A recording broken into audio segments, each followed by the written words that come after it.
La franc-maçonnerie, par exemple. Voilà un sujet que je n'aborderai jamais. Je ne parlerai surtout pas de franc-maçonnerie ce soir. Alors ça. Ah non. Bon, alors d'accord, alors vite fait. La franc-maçonnerie, au départ, est une organisation secrète, une organisation qui encourage ses membres à œuvrer pour le progrès de l'humanité. Merde! Non, mais je dis sensationnel. On touche à rien. Mais pourquoi cela doit-il rester secret?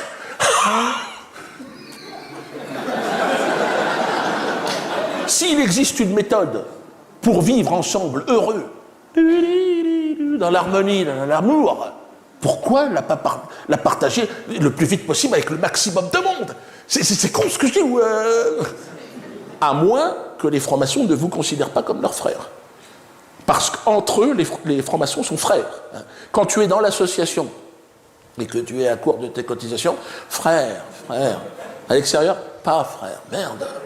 J'ai envie de leur dire aux francs-maçons, mais ne sommes-nous pas tous frères en humanité? Non. Ah merde. Il faut être dans l'association, d'accord. Et quand on est à l'extérieur, mais on est cousins peut-être, non? On est de la merde. Plus ou moins. Enfin, non, on est des cons. C'est comme ça que j'ai vu apparaître ma photo sur le mur des cons du syndicat de la magistrature, composé en grande partie de formation. Et j'ai compris que je faisais partie de ces cons. Ouais. J'ai dit, bon, je n'avais pas l'intention de rentrer dans la franc-maçonnerie. Non, moi je suis dans l'esprit de l'Internet, hein, c'est le savoir accessible à tous. Je crois qu'on est dans une époque de transparence, les organisations secrètes, tout ça, j'y crois pas trop. Bon, tout le monde est accessible au savoir de l'humanité avec Internet, donc pourquoi moi j'ai rien à cacher, c'est open bar. Bon, je vais au chiottes, je ferme la porte. Hein, je fais mon franc-maçon, mais j'ai marqué temple maçonnique d'ailleurs. Non, puis les soirées à la bougie déguisées en paprenelle, non. C'est à se partager les secrets de l'univers. Je dirais que je n'ai pas besoin du grand architecte pour comprendre que ça va se casser la gueule, le truc. Hein. Pas besoin d'architecture quand tu as un truc qui ne tient pas debout que sur le mensonge, donc automatiquement... Mais j'ai eu la chance de rencontrer un grand maître de la franc-maçonnerie. Ouais, un grand maître qui m'a été présenté par Fabrice. Un forain qui est dans la barbe à papa et les pommes d'amour. Ouais. Il m'a présenté un grand maître, 5 étoiles, 2 fléchettes, un chamois. Donc le truc...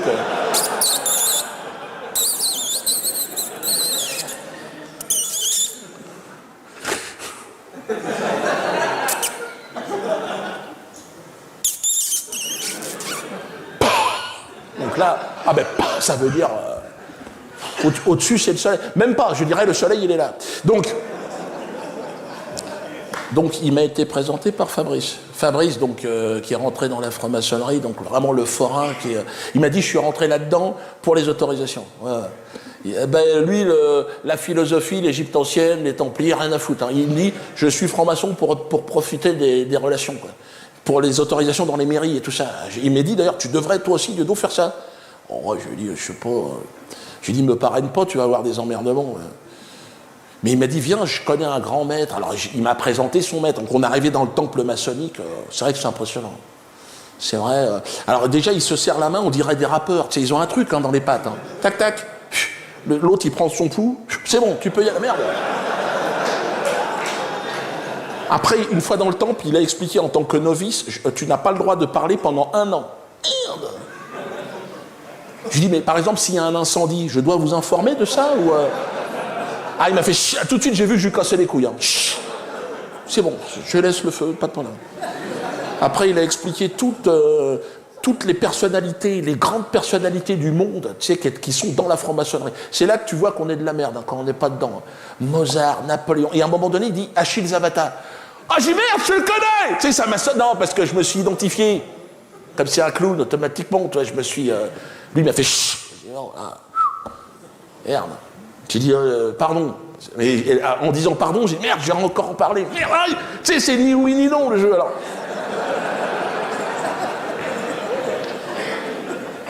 Mais j'ai dit, bon, en même temps, on est 3, là, je suis pas encore dans le groupe, on peut faire ça à la bonne franquette, je lui dis. Et là, il a dit, on arrête tout. Merde. Et il a accusé mon pote d'avoir fait rentrer un cerveau malade dans la franc-maçonnerie, ce qui est très très grave. Puis il a commencé à engueuler mon pote et tout, tu te rends pas compte, tu vas être traduit en conseil de discipline rue Cadet. Donc là, c'est l'état-major, ça veut dire que c'est très grave. Hein, mon pote... Puis, tu sais, l'archevêque, il engueulait et tout, il remettait des bûches dans la chaudière, mais il se rendait pas compte. Tu sais, Fabrice, c'est un forain par son père, gitan par sa mère et marié à une Algérienne. Donc, autant dire que le concept de conseil de discipline, l'autre, je crois qu'il sait même pas ce que c'est. Il était là. Puis l'autre, il continuait à l'engueuler, il s'est rapproché, il était à ça. J'ai dit, oh là là, ça m'a chauffé. Et là, effectivement, j'ai vu mon Fabrice, il s'est penché, tu sais, avec son regard de poisson, là, c'était fini, il n'y avait plus personne. Il s'est penché en arrière. Mais il a mis un coup de tête à l'arrière. Ah, il a séché le grand maître. Je lui ai dit, mais t'es malade. Tu lui as mis une pomme d'amour, là, sur le blaire.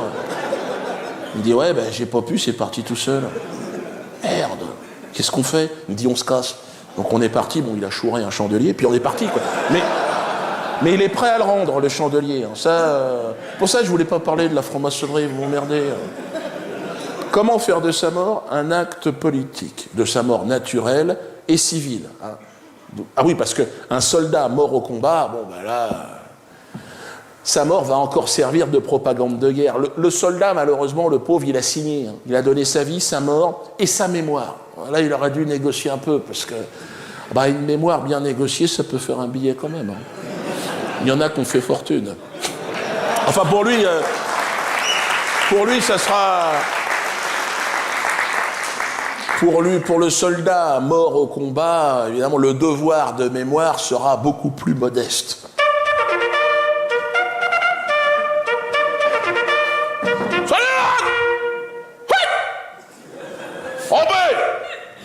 Faites entrer la petite dame, là. Ferme la porte, Jean-Luc, là. Ça va, madame? Ça va, madame? Vous êtes la veuve du caporal Lapoisse, c'est ça, madame? Prenez les mouchoirs, c'est là pour ça, madame. Je vous en prie, madame. Vous avez appris la nouvelle ce matin, c'est ça? Quelle poisse. Non, j'essaye de mettre de l'ambiance un peu par rapport à la... Bien sûr, madame. Complètement, madame, bien sûr, madame. Je vous en prie, madame. Ah, il était courageux, madame. Sachez-le, Didier, c'est un modèle pour nous tous, madame. Ah, il était courageux, madame, bien sûr. Madame. Mais ils sont tombés dessus, ils étaient 100, il était dans... vous êtes au courant, il est tombé dans une poche de résistance en pleine opération d'infiltration. On vous a expliqué comment... Opération Tartiflette, c'est ça, madame. Tartiflette, oui, moi c'est le chef d'état-major, il est de la Haute-Savoie, à chaque fois on y a droit. Là on est reparti, opération Emmental, enfin... ouais, bon, bref. Donc... a été courageux, là j'ai le rapport sous les yeux, madame, il a été... ils sont tombés dessus à 100, madame. Donc moi j'étais avec lui, hein, on était tous les deux, on était en binôme. Enfin, c'est moi j'étais sur le drone, moi. J'étais à 50 bornes, quoi, mais on était en contact, quoi. Il était déguisé et tout, en bédouine. Vous savez, il était... ouais, mais ils sont tombés dessus, ils étaient 100, hein, donc à un moment donné, la probabilité de s'en sortir, ça tient plus de la magie que des mathématiques, hein. On le savait, hein. Moi j'étais avec lui, il dit vas-y, tire-toi, Didier, tire. Tu sais, je le voyais, mais bon, ils étaient tout autour. Il aurait fallu qu'ils s'envolent, non, mais ce qui n'est pas encore possible. Ah non, jusqu'au bout, mais à la fin, ils étaient tous, ils le touchaient quasiment, j'ai dit merde, mais il y a cru, hein, même à la fin, il s'est mis à genoux, il a fait mine de traire une petite biquette, l'autre. Mais bon, les gars, c'est tous des bergers, automatiquement. Rien que la façon, de se tenir, c'est... Puis bon, la faute à pas de chance, c'était un chien, le truc. T'es en train de traire un cabot, donc là... le chien, il est... qu'est-ce que tu fais? Donc là, il a mordu au museau, bon, c'était fini, quoi. Mais j'ai dit couper la caméra, les gars. On est en terrain hostile. Il y a vraiment... Allez-y, madame, pleurez. Bien sûr, je préfère vous dire la vérité, madame. C'est normal. Ah, vous vous arrêtez net, comme ça? Non, il y a de la méchanceté, madame. Pardon? S'il a souffert, oh madame. Hein? Il aurait aimé souffrir, il a un peu eu cette chance, madame. Ils l'ont travaillé pendant 2 jours. Quand vous voyez ce qu'ils nous ont rendu, là, pour moi, c'est une paella. Hein. Non, mais c'est pour ça. C'est pour ça, madame, il faut éviter le détail. Hein. Si vous n'ouvrez pas le cercueil, hein, quand vous serez... Non.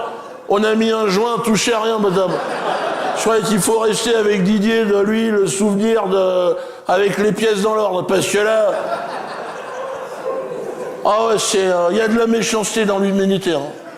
Ah ouais, même le médecin légiste, Bernard, un dur au mal, hein. Un ancien d'Indochine, hein. Un gars, il a fait l'Algérie, il a fait le con. Croyez-moi, il en a vu des conneries. Il m'a dit, non, là, c'est la première fois que je l'ai vu chialer. Hein.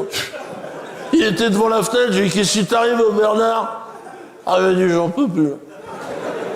Pour 1200 € de prime, non, c'est bon, attends. J'ai une baraque en Gironde, je me casse. Ah, il est parti en émission. Non, il y a de la méchanceté, madame. C'est pour ça que... Pardon, la cause... On n'entend pas, madame, là. La cause de la mort. Oh, madame. Hein? Faudra attendre l'évolution de la science pour savoir... Quand vous en êtes à trier les rondelles de calamar, des boulettes de riz... Non, mais voilà, on en est là. C'est pour ça, cause de la mort... Dans le rapport, il dit, oh, bah, peut-être, je sais pas, madame.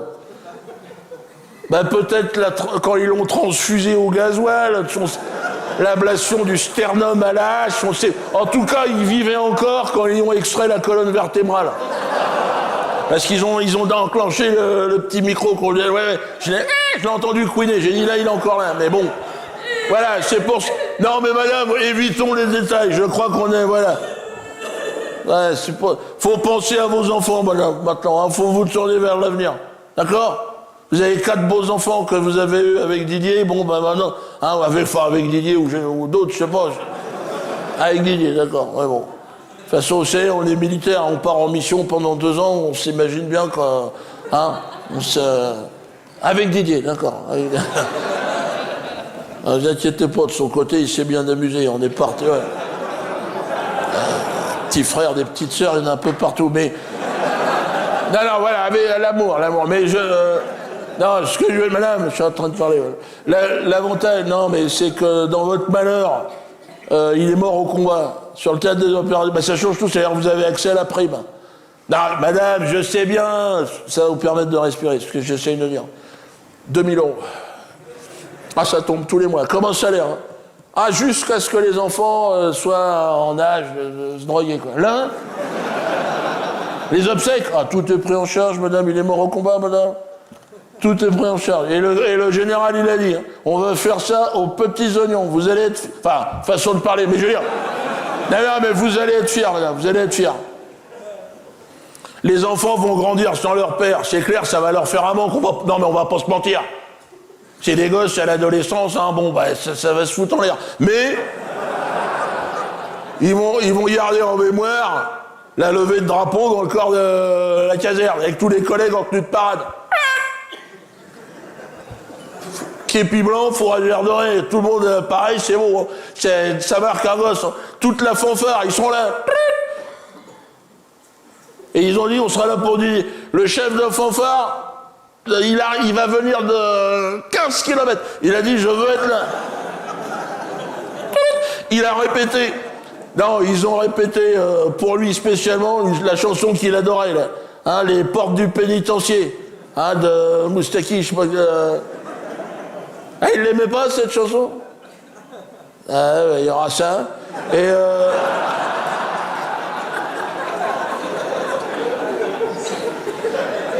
Il y aura également le discours du sous-préfet. Ah.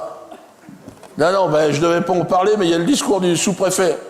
Ah bah, évidemment que c'est important, c'est le représentant de l'État. Hein. Derrière, c'est le pape, hein, directement. Voilà, il va faire un discours pour Didier. Donc, il est question même de la Légion d'honneur. Donc ça, non, mais ça, j'ai rien dit, j'ai tout dit, d'accord? Vous ferez la surprise quand il va vous en parler. Hein. Légion d'honneur. Ah bah, il n'y a pas plus loin, Légion d'honneur. Ils sont que 2 dans le régiment à l'avoir eu, la Légion d'honneur. Hein, votre mari et puis Roxy. Hein, un chien d'avalanche qui nous a quittés l'année dernière. C'est un chien extraordinaire, Roxy. Et vous allez sur YouTube, vous tapez Roxy, 3e régiment, vous allez voir. Ah, c'est un chien, tu lui mettais une noisette sur la truffe, tu sais. Pas comment il faisait, tac, il a refroidi.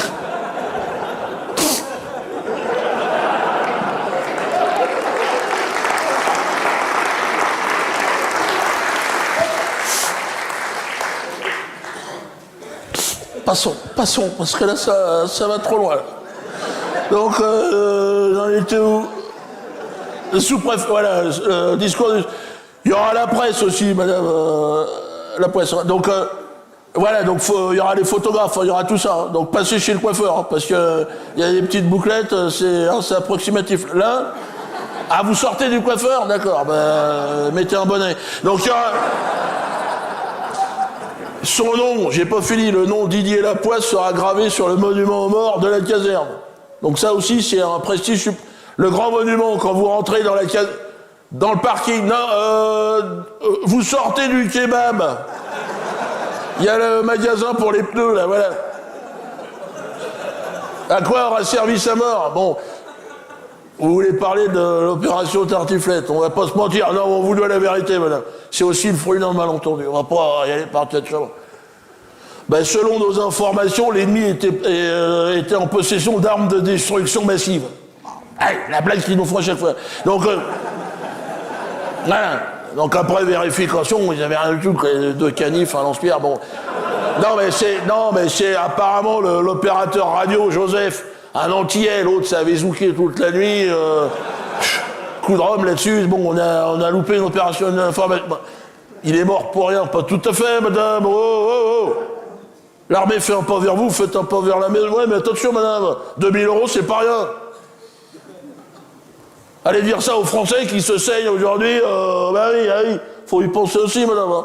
C'est le salaire d'un urgentiste dans un hôpital à Paris, à 2000 €. Donc, voilà, je vous rappelle, votre mari n'avait même pas son CAP, donc c'est quand même des salaires, c'est beau. Hein. S'il avait su, il aurait préféré mourir, je pense même. Hein. Il n'aurait jamais eu ce salaire-là. Hein. Il n'avait même pas son CAP, vous imaginez la progression de... Quoi? Il avait son CAP. Ah non, il a jamais eu de CAP, déjà. Nous, on a les dossiers, parce qu'il vous a dit qu'il avait le CAP. Jean-Luc! Ouais, il a raconté qu'il avait le CAP à sa femme.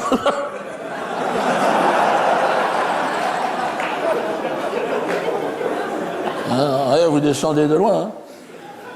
Il a dit ça pour vous baiser, pour vous séduire. À mon avis, mais...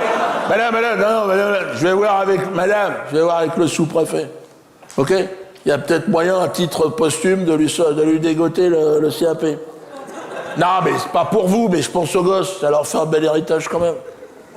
En termes de prestige, ils ont le discours du sous-préfet, la Légion d'honneur, mettez le CAP au cul, ça ressemble à quelque chose.